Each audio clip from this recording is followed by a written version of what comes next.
Hi hello ఈరోజు ద్రాక్ష పచ్చడి చేయబోతున్నాము. ఈ ద్రాక్ష కాయలు ఏవైతే ఉన్నాయో మంచిగా కడిగేసి నీట్గా వాటర్ లేకుండా తుడుచుకొని ఘాట్లు పెట్టి ఆ మధ్యలో ఉన్న గింజలు తీసేయాలి. అలాగే ధనియా పౌడర్, జీలకర్ర, మెంతులు అవన్నీ ఫ్రై చేసేసి పౌడర్ చేసుకొని పక్కన పెట్టాలి. అలాగే పోపు కోసం ఆవాలు, జీలకర్ర, మెంతులు వేసేసి అవన్నీ ఫ్రై చేయాలి. ఆ ఫ్రైలోనే కొద్దిగా అల్లం వెల్లుల్లి పేస్ట్ వేసేసి ఫ్రై చేసి పక్కన పెట్టాలి. ఇప్పుడు ఈ ద్రాక్ష కాయలు ఏవైతే ఉన్నాయో అందులో ఉప్పు, కారం అండ్ పసుపు అలాగే వేసేసి బాగా కలిపేసి మొత్తము అన్నీ మిక్స్ అయ్యేలాగా బాగా కలిపిన తర్వాత ధనియా పౌడర్ కూడా వేసేసి బాగా కలుపుకోవాలి.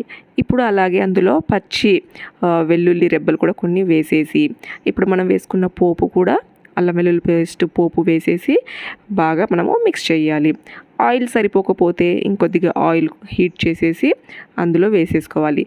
ఈ మొత్తము బాగా మిక్స్ చేసేసుకొని మనము నిల్వ పచ్చడిలాగా చేసుకోవచ్చు.